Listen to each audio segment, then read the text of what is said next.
विज्ञान संचालकों के समूह के संयोजक श्री अनिल कुमार त्रिपाठी जी, सह संयोजक व इंजीनियर सौरभ त्रिपाठी जी और उनके सभी सहयोगी। ये दूसरा अवसर है जब हम आपके समक्ष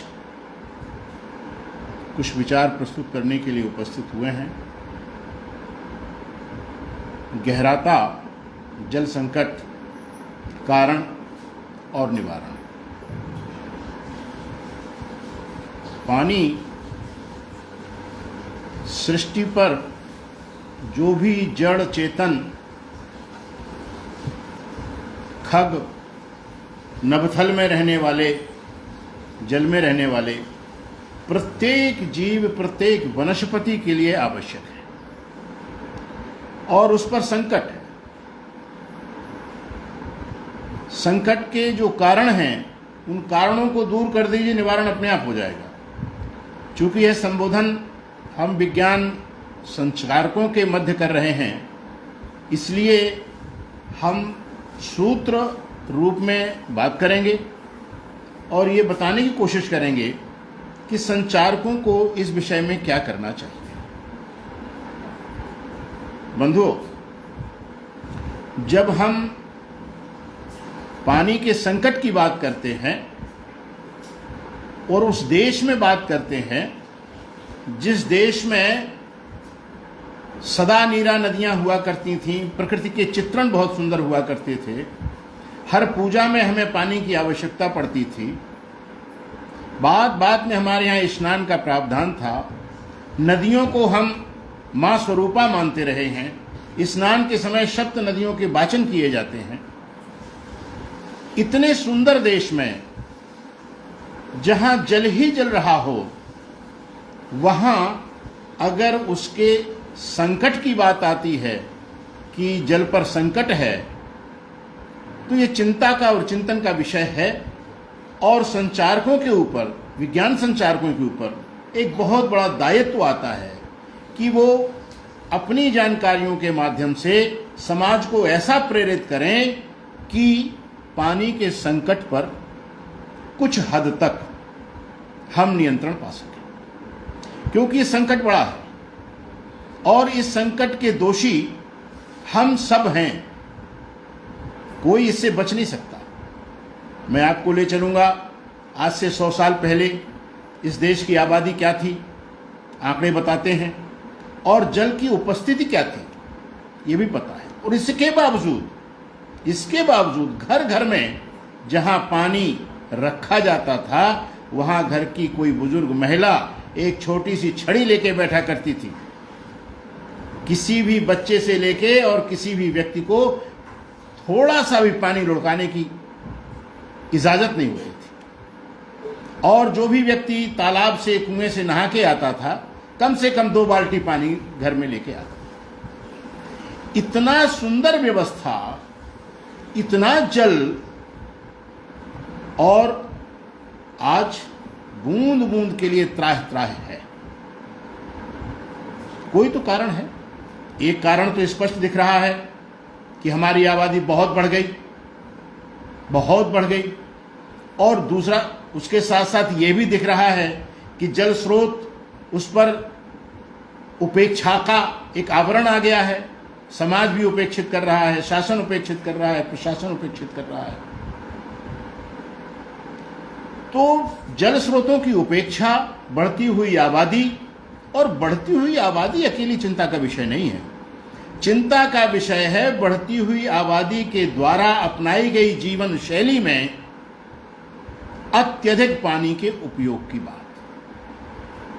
यथा 72 और 75 में कितनी गाड़ियां थीं और आज कितनी गाड़ियां हैं। उन हर गाड़ियों को धोने के लिए कितना पानी बर्बाद होता है। पहले कुएं हुआ करते थे, कुएं से पानी आता था। सन 80 में हमने हैंडपंप को स्वीकार कर लिया। हैंडपंप बुरी बात नहीं है, होना चाहिए, अच्छी बात है।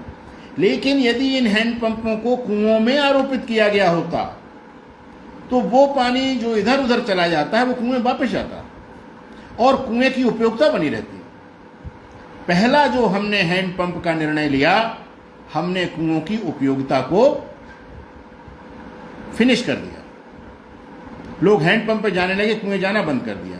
और आज की स्थिति तो ये है कि कुओं में इतना कचरा पड़ा हुआ है कि हमने गांव का, मोहल्ले का, नगर का, देखिए उसको जैसे डस्टबिन बना दिया गया हो, प्लास्टिक पड़ी है, सब पड़ा हुआ है। यानी जिन कुओं ने आपकी हजारों वर्ष आपकी सेवा की हो और जिसके प्रतिस्वरूप हमारे बुजुर्गों ने कुएं के पूजन को जन्मोत्सव के रूप में मनाने की प्रथा को अपनाया हो, वो कितने कृतज्ञ रहे होंगे। और जब हमने कुओं की तरफ से आंख फेर लिया, हम कितने कृतज्ञ हैं। हैंडपंप को कुएं में लगाते, अगर आपने बाहर लगाया है तो भाई कम से कम जहां हैंडपंप का पानी जाता है वहां एक बड़ा गड्ढा खोद देते, उस गड्ढे में बालू डालते, चूरा डालते और ईंटों के टुकड़े डालते, और वो पानी अगर उस गड्ढे में जाता तो कम से कम हम जमीन में कुछ पानी तो वापस करते। हमने वो भी नहीं किया। हमने जगह जगह कीचड़ कर दिया और उस कीचड़ से हमने मच्छरों की पैदावार बढ़ा दी। कौन दोषी है इसके लिए? योजनाकार भी दोषी हैं, और उस योजना को जिन्होंने बिना आंख मूंदे स्वीकार कर लिया वो भी दोषी है। तालाबों को लीजिए, तालाबों ने हमारी बहुत सेवा की है। इसके बावजूद पूरे देश में तालाब हैं, उन तालाबों का आपको इतिहास कहीं पढ़ने को नहीं मिलेगा कि हमारे यहाँ पहला तालाब किसने बनाया, कब बनाया। किसी गांव में मालूम पड़ सकता है, किसी शहर में मालूम पड़ सकता है, लेकिन जब हम देश के फलक पर देखते हैं तो तालाबों का कोई इतिहास नहीं है। और तालाबों की, झीलों का तो प्राकृतिक है, झीलें प्राकृतिक रूप से बनाई गई हैं, और उन झीलों की अनुकृति के रूप में हमने जगह जगह पानी को एकत्रित करने के लिए तालाब बना दिए। तालाब की आवश्यकता क्यों पड़ी? तालाब की आवश्यकता यूं पड़ी कि जब आप वर्षा के पैटर्न को देखेंगे कि हमारा वर्षा का पैटर्न कितना है, 100 साल का रिकॉर्ड उठा के देखेंगे तो आपको पता पड़ेगा कि हर 10 साल में वर्षा के पैटर्न में एक उतार चढ़ाव होता था, और यहाँ तक उतार चढ़ाव होता था कि सूखा पड़ता था। उस सूखे की निवृत्ति के लिए हमने वो स्थान चुने हमारे पूर्वजों ने कि जहाँ असीम जल आ रहा हो और वो एक जगह एकत्रित हो जाए, और वो ऐसा एकत्रित हो कि कम से कम जो वर्षा का पैटर्न 10 साल, 12 साल, 15 साल का है उसमें हमें पानी की कमी ना हो। क्योंकि जानवरों का निस्तार भी वहीं होता था, कृषि के निस्तार पर भी तालाब निर्भर हुआ करते थे, और ये पूरी की पूरी व्यवस्था हमारे यहाँ निःशुल्क थी। लोग तालाबों का खुदवाना अपना धर्म समझते थे, अपना कर्म समझते थे, परोपकार के लिए करते थे। और जब हमारे यहाँ अंग्रेज आए, उन्होंने पानी को बेचने का प्रारंभ जो कर दिया है, इसके पहले कहीं उल्लेख नहीं मिलेगा आपको कि पानी इस देश में बेचा गया, चाहे नहरों के द्वारा या किसी भी के द्वारा। नहरें भी हैं, वैदिक काल में भी नहरों का उल्लेख मिलता है, लेकिन वो कृषि उन्नयन के लिए है, जहां सुदूर पानी नहीं पहुंच रहा, जानवरों के पीने के लिए है। और जब ये आए तो इन्होंने तालाबों का और इन सब का इकट्ठा करके पानी का जो है कृषि में देके वो सिंचाई लेना शुरू कर दी। पहला विक्रय यहाँ से प्रारंभ हुआ। और इसके बाद हम ज्यों ज्यों आबादी हमारी बढ़ी, ज्यों ज्यों आवश्यकताएं हमारी बढ़ी, ज्यों ज्यों हमारा थोड़ा औद्योगिकरण बढ़ा, हमने सबसे पहले नदियों को प्रदूषित करना प्रारंभ कर दिया। इतनी प्रदूषित हो गई कि वैज्ञानिकों की रिपोर्ट आई कि फला नदी आचमन करने लायक नहीं है, फला स्नान करने लायक नहीं है। हमारे उन शासन और प्रशासन ने जो औद्योगिकरण का बढ़ावा दिया, अच्छी बात है, लेकिन उसके कचरे के निस्तारण का कोई सिस्टम भी होना चाहिए, जो कि है, माना नहीं गया। एक घोषणा पत्र ले लिया गया और दैट्स ऑल। तो जो कचरे हैं उनको जल स्रोतों में ना मिलाया जाए, इसके लिए जनचेतना आवश्यक है, और जनचेतना जागृत करना संचारकों का काम है कि वो लोगों में ये भावना भरें कि भाई ये बहुत गलत हो रहा है। मैं एक उदाहरण दूंगा छोटा सा।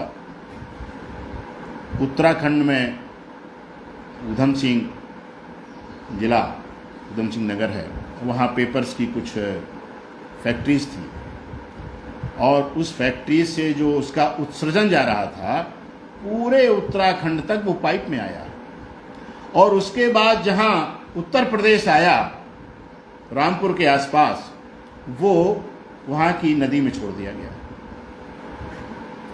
और वो पानी इतना प्रदूषित हुआ कि आप कल्पना नहीं कर सकते हैं। और उस पानी के कारण वहाँ के पूरे हैंडपंप, वहाँ की लोकल लैंग्वेज में चापाकल बोलते हैं, चापाकल से निकला हुआ जो हैंडपंप होता है छोटा सा, उससे निकला हुआ पानी बिल्कुल नारंगी रंग का, जैसे कोई शरबत हो। एक बारात आई, लोगों ने पानी पिलाया तो लोग बोले भाई अब पानी चाहिए हमको, शरबत नहीं चाहिए। उन्हें ये शरबत नहीं, पानी है। तो वहाँ पर विज्ञान संचारकों का रामपुर में एक कार्यक्रम हुआ, उनको वो स्थिति दिखाई गई और उसी समय मनोज पटेरिया के नेतृत्व में लिखा पढ़ी हुई।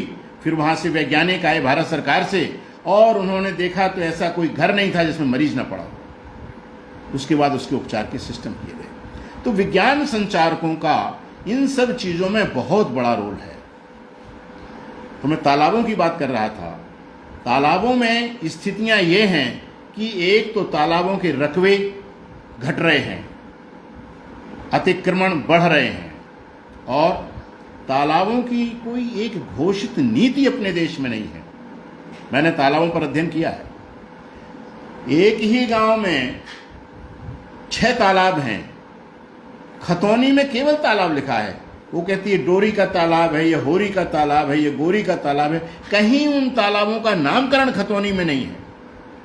ये बहुत बड़ी खराबी है भाई। जिस लोकल लैंग्वेज में तालाबों के हमने नाम दिए, ये गौरी का है, ये छोटा तालाब है, वो बड़ा तालाब है, तो इन सब का जो लोकल लैंग्वेज में लोग उनका नाम दे रहे हैं वो खतौनी में होना चाहिए। और इस देश के अंदर मैंने ये भी देखा है कि तालाब है और तालाब के अंदर जो रकवा है, उस रकवा में निजी काश्तकारों के नाम भूमधरी के रूप में दर्ज है। भूमधरी के माने मालिक है। और हमारी एग्रीकल्चर की जो परिभाषा है उसमें मत्स्य पालन भी और जो सिंघाड़े की खेती है, मखाने की खेती है, जितनी जलीय खेती हैं, उन सबको एग्रीकल्चर की परिभाषा में ले लिया गया है। तो अब ये इतनी बड़ी विसंगति है कि जब तक इसके लिए एक बहुत बड़ी सशक्त आवाज़ नहीं उठेगी तब तक इन चीज़ों का कोई निराकरण नहीं होने वाला है। और जब तक इनका निराकरण नहीं होने वाला है तब तक तालाबों पर निजी लोगों के हस्तक्षेप और अधिकार चलेंगे, जब तक वो प्रभावी होंगे और कोर्ट भी उनके साथ चलेंगे। आवश्यकता इस बात की है कि देश में तालाबों में जिनके भूमधरी रकबे हैं उनको छांटा जाए और छांटने के बाद उनको एक मुआवजा देके और वो सरकार अधिग्रहण कर ले, उसको झंझट खत्म। लेकिन इसके लिए दृढ़ चेतना समाज की चाहिए और इच्छा शक्ति शासन और प्रशासन की चाहिए, जिसका हम अभाव देखते हैं। इस अभाव को ठीक करने के लिए ही संचारकों का दायित्व बनता है। महोदय, बंधुओं, अंग्रेजों के ज़माने में एक टैंक डिवीज़न हुआ करता था तालाबों का, सिंचाई विभाग के थे। आज़ादी के बाद उसको सिंचाई विभाग में मर्ज कर दिया गया। आज उसका आप जाइए, इतिहास ढूंढने जाइए, इतिहास ढूंढने को नहीं मिलेगा। टैंक डिवीज़न तालाबों के रख रखाव की पूरी जिम्मेदारी लेता था। और आज तो आवश्यकता है कि तालाबों का कोई एक अधिकरण, अभिकरण, कुछ इस प्रकार की एजेंसी बने जो आज की टेक्नोलॉजी का तालाबों के उपयोग के हिसाब से लाए। सरकार पर जब गर्मियों में पानी का बहुत त्राहि मचता है तो दबाव पड़ता है और वो एक फंड जारी कर देते हैं कि इस तालाब की खुदाई कर दी जाए, और जनता प्रसन्न है, ताली बजा रही साहब, और पूरे शहर में धूल ही धूल उड़ेगी, वो इधर जहाँ मन आए डालेंगे। अरे भाई, एक साइंटिफिक सिस्टम से तालाब को खोदा जाना चाहिए। तालाब की खुदाई की पहली शर्त है कि वो कड़ाहीनुमा होता है, चारों तरफ से धीरे धीरे धीरे धीरे धीरे गहरा होता चला जाएगा ताकि भूगर्भ में भी पानी जाए। जितना वर्षा जल है उस वर्षा जल का कम से कम 30 से 35% पानी आपको भूगर्भ में देना बहुत जरूरी है, अन्यथा आने वाले संकट से आप उबर नहीं पाएंगे। उसकी पूरी तरीके से हमारे यहां देखी है।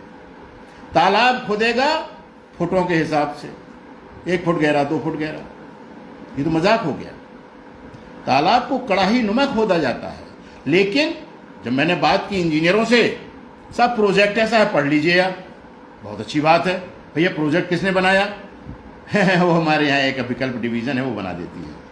तो उनको जब ये भी ज्ञान नहीं है कि तालाबों की खुदाई किस प्रकार से होनी चाहिए, जिन्हें कोई अध्ययन नहीं करना है, और वो केवल सरकारी खजाने का पैसा किसी भी प्रकार से निजी लोगों की जेब में आना चाहिए, पूरा एक दुष्चक्र चल रहा है पानी के नाम पर। तो सबसे पहली आवश्यकता है कि हम इस प्रकार की मांग उठाएं कि तालाबों का एक टैंक डिवीजन बने, कोई एक अभिकरण बने जिसमें तालाबों की टेक्नोलॉजी हो, पानी भरे हुए स्थिति में भी उसका कचरा, उसके गाद, उसमें जो इकट्ठा हो गया है उसको निकाला जाए। दूसरा, स्थिति ये होनी चाहिए कि तालाबों पर कोई भी साबुन से स्नान न करे, क्योंकि साबुन जब पानी में जाता है और वो भूगर्भ में जाता है तो हमारा भूगर्भीय जल प्रदूषित होता है, और उस साबुन के पानी में मछलियां जो हैं वो तड़पती हैं, मरती हैं। रासायनिक चीजें हैं, डिटर्जेंट जा रहा है। ये बड़ा दुष्चक्र है। इस दुष्चक्र को तोड़ने के लिए बहुत लड़ाई लड़ने की आवश्यकता है संचारकों को, जो विज्ञान संचारक है, पूरे आंकड़ों के साथ ये आपको तैयार करना है। तो तालाब की दशा सुधारने के लिए यह कदम उठाना नितांत आवश्यक है। और जो नई नई योजना आ रही तालाब बनाने की, वो पूरी तरीके से अवैज्ञानिक है। मैंने कम से कम 100-150 ग्राम पंचायतों में विभिन्न जनपदों में दौड़ा किया है, और जो एक स्कीम आई थी तालाब बनाने की, बड़ा रोना आता है हमको कि उन्होंने चारों तरफ से पट्टी बना दी, बेंचें ऊपर बना दी, पूरा वर्षा जल उसमें कहीं एक बूंद नहीं जाता है। इस पैसे का दुरुपयोग हो रहा है। अरे भैया, जो तालाब ऑलरेडी एग्जिस्ट कर रहे हैं पहले उन्हीं को ठीक कर लो। ये हमको जागरूकता लाना पड़ेगी। हमको सीना तान के खड़े होकर के ये बात करना पड़ेगी अगर हम जल संकट से निपटना चाहते हैं। तो तालाबों के ऊपर केवल अनुपम मिश्र जी की किताब है तालाब आज भी खरे हैं। उनकी एक और किताब है राजस्थान की रजत बूंदें। हम उन किताबों के अध्ययन की अनुशंसा करते हैं। जो इस योजना से, जो इस सिस्टम से जुड़ना चाहते हैं, उनको उसकी एक जमीनी तस्वीर इन दोनों किताबों में मिलेगी। बंधुओं, कुआं आज निष्जीव हुए हैं, पूरी तरीके से निर्जीव हो गए हैं, और तालाब भी निष्प्राण होते चले जा रहे हैं। इनके पुनर्जीवन करने के लिए हमको पूरी तरीके से कटिबद्ध होना पड़ेगा। अब आइए मूल बात पर। हमारी आबादी बढ़ गई, आबादी के साथ साथ पानी के तौर तरीके का दुरुपयोग करने का एक तौर तरीका बढ़ गया। मैं फिर चाहूँगा कि आप लौट के देखें, आज से 100 साल पहले, 70 साल पहले, 50 साल पहले लोग के पास कपड़े कम होते थे, और तालाब के किनारे जाके एक मिट्टी से उसको साफ करते थे और उसको धूप में सुखा के अपना पहन के चले जाते थे। आज 20-20, 25-25, 30-30 जोड़ी कपड़ा होना एक फैशन हो गया है। और हर घर में आप देखिए, आप जो सुन रहे हैं वो भी देखिए, हर घर में क्या किसी एक साबुन से काम चल रहा है? साबुन भी है, फिर शैम्पू भी है, फिर वो दवा युक्त वाला ये मेडिकल साबुन है, मेडिकल, फिर इसके बाद ये एसिड भी है, फिर इसके बाद फर्श की सफाई के लिए क्लीनिंग भी है, बर्तन के लिए पाउडर भी है, बर्तन के लिए साबुन भी है, बर्तन के लिए लिक्विड भी है, वॉशिंग मशीन है। एक वॉशिंग मशीन में एक बार 10-10, 15-15 लीटर पानी एक साथ जाता है, कम से कम 3 बार, और प्रतिदिन हम वॉशिंग मशीन को यूज करते हैं। तो हमने फ्लश लैट्रिन्स को हम देखिए कितना है, 2 बाल्टी 3 बाल्टी पानी एक आदमी। स्नान में भी नल खुला है, फिर इसके बाद नल में टेपिंग नहीं है, पानी टपक रहा है। होटलों में हमने देखा सार्वजनिक नलों की दुरुपयोगता की देखी। तो हम पानी का बेहद मात्रा में दुरुपयोग और दोहन दोनों कर रहे हैं।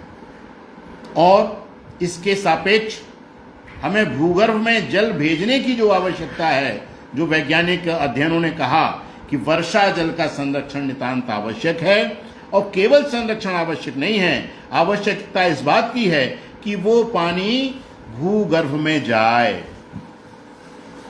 इसके लिए एक पूरा का पूरा वर्षा जल कृषि योजना आई, बहुत अच्छी है। कई मीटिंगों में हम गए हैं, बातचीत हुई है। उत्तर प्रदेश की अगर बात आप लेते हैं तो कम से कम 30-35 जिलों में तो नई नई बिल्डिंगें बनी हैं। इन बिल्डिंगों में वर्षा जल खेती विकास भवन बने हैं। इनमें वर्षा जल खेती का प्रबंध क्यों नहीं किया गया? कौन है पूछने वाला? किसको है फुर्सत? अगर वर्षा जल कृषि हम बड़ी बड़ी बिल्डिंगों में शुरू कर दें तो वहां जो ग्रामीण आते हैं, जो और इलाके से लोग आते हैं, पढ़े लिखे लोग आते हैं, वो कम से कम उस सिस्टम को प्रैक्टिकल देखेंगे कि पानी कहाँ जा रहा है, पूरी छतों का पानी यहाँ से आगे इधर क्यों जा रहा है, क्या हो रहा है, इससे क्या फायदा है। तो हम उसको अपनाना शुरू कर देंगे। लेकिन मीटिंग में होगा, एक बार तो कलेक्टर ने कहा कि हम अपने कलेक्ट्रेट में इसी वर्ष करा देंगे, उसके बाद 6 कलेक्टर बदल गए, आज तक नहीं हुआ।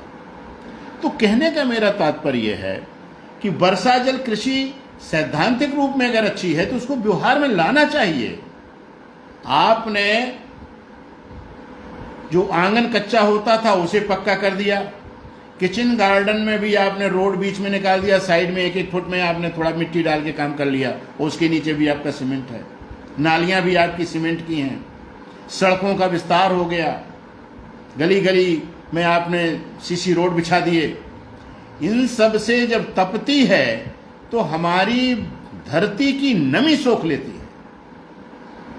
आज बुंदेलखंड में जो ये वर्मी कंपोस्ट के लिए केंचुआ पाले जाते हैं, वो इस भीषण गर्मी में ललितपुर के अलावा कहीं बचते नहीं। ललितपुर में कुछ एक सिस्टम है, वो घरों के अंदर अपना उनका पूरा सिस्टम है, वहाँ ठीक है, बाकी तो नहीं। तो हमारी नमी जा रही है जमीन की, और नमी चली जाएगी तो वनस्पति चली जाएगी, वनस्पति चली जाएगी तो जीवन चला जाएगा। एक बहुत बड़ा अलार्मिंग है। हमारा वर्षा का पैटर्न की तो स्थिति इतनी खराब हो गई है कि आप प्रैक्टिकल करके देख लीजिए, अगर एक गांव में आप 10 जगह कुछ रख दें पानी के लिए, हर एक के नमूने में अंतर आएगा। एक सी वर्षा नहीं है, वर्षा के दिन घट रहे हैं। तो वर्षा के दिन घट रहे हैं, वर्षा का पैटर्न बदल रहा है, और इसके बावजूद भी हम चेत नहीं रहे हैं। तो इस पानी के संकट को उबारने के लिए जहाँ जहाँ हैंडपंप लगे हैं वहाँ वहाँ गड्ढे खोद करके, और जो पूरा एक सिस्टम है उसका लेयरिंग का, वो लेयरिंग के हिसाब से आप बनाइए। आप आरओ को देखिए, आरओ में कितना पानी बर्बाद होता है। उस निकले हुए पानी का हमारे यहाँ कोई मैकेनिज्म नहीं है। पेप्सी और कोका कोला को देखिए, जो अपने बोतल बंद पानी बेच रहे हैं, व्यापार कर रहे हैं, कितना पानी बर्बाद कर रहे हैं। और कितनी कंपनियां और हैं जो हमारा पानी शुद्धता के नाम पर एक भूत खड़ा कर दिया गया है, और इसके बाद अब आने लगे संदेश के आरओ के पानी में नुकसान है। भाई वाह, पहले आरओ के समर्थन में सबकी राय आई, अब आरओ के विरोध में आने लगी। और विकल्प क्या है? एक तरफ भय क्रिएट कर दिया है आपने। पुराना एक सिस्टम था कि पानी को खौला के पीजिए। भाई पानी को खौला के आप पिए, अच्छी बात है, जो बैक्टीरियाज होंगे वो खत्म हो जाएंगे, लेकिन जो केमिकलाइजेशन आ गया वो क्या होगा? वो और कंस्टेंट हो जाएगा। तो हम एक विचित्र दुष्चक्र में फंसे हुए हैं, जो हमको व्यापार और वाणिज्य भी घेरे हुए हैं, हमसे पैसा भी कमाया जा रहा है, हमको भय की ओर भी धकेला जा रहा है। हमारा वर्षा का पैटर्न भी बदल गया है, हमारा वर्षा का जो औसत है वो घट रहा है। हम वर्षा जल को अपने भूगर्भ में ले नहीं जा पा रहे हैं। प्राकृतिक जल को आपने बंधा बना करके रोक दिया। व्यवसायीकरण करने के लिए आपने बिजली की बात की, चलिए ठीक है, लेकिन जब वो बंधे टूट जाते हैं कितनी जनहानि होती है, धनहानि होती है। एक तरफ जो ग्लोबलाइजेशन हो रहा है, वैश्विक तापमान बढ़ रहा है, उससे सूखा भी आ रहा है और बाढ़ें भी आ रही हैं। ग्लेशियर पिघल रहे हैं, सभी प्रकार के अध्ययन चौंकाने वाले हैं। तो आवश्यकता इस बात की है कि हम अधिक से अधिक हरियाली को बढ़ाएं, कृषि को बढ़ाने के लिए उसका मृदा परीक्षण कराएं और मृदा परीक्षण के हिसाब से हम उसमें संतुलित खादों की बात करें, कीटनाशकों से अपनी धरती को बचाएं और इसके साथ जो आरओ के दुष्प्रभाव हैं उनके लिए वैज्ञानिकों से मिलकर के कोई रणनीति बना करके उसका प्रचार और प्रसार करें। और भूगर्भ में पानी को भेजना नितांत आवश्यक है। खेतों में हम गर्मियों में छोटे छोटे गड्ढे कर दें, उससे भी पानी जाएगा, पानी भूगर्भ में जाएगा या ना जाएगा, लेकिन आपके खेत में नमी जरूर बनी रहेगी, क्योंकि इस समय पानी का संकट है, नमी का संकट है, पानी को लेकर के तमाम संकट हैं। कुछ व्यापारी हैं वो पूरी तरीके से उसका वाणिज्यीकरण कर रहे हैं। इस वाणिज्यीकरण को रोकने के लिए हम सबको संगठित होकर के एक आंदोलनात्मक रूप को अख्तियार करना पड़ेगा। इन्हीं शब्दों के साथ हम अपनी बात को विराम देते हुए ये बता दें कि इसका हम एक वीडियो अजेय प्रहार पर भी लोड कर देंगे कल या परसों में। आप सब लोगों ने धैर्यपूर्वक सुना, अपना जो हमको विचार दिए उनको हम पढ़ेंगे, इस पर अनुशीलन करेंगे, मनन करेंगे और आप सबका धन्यवाद। जय हिंद।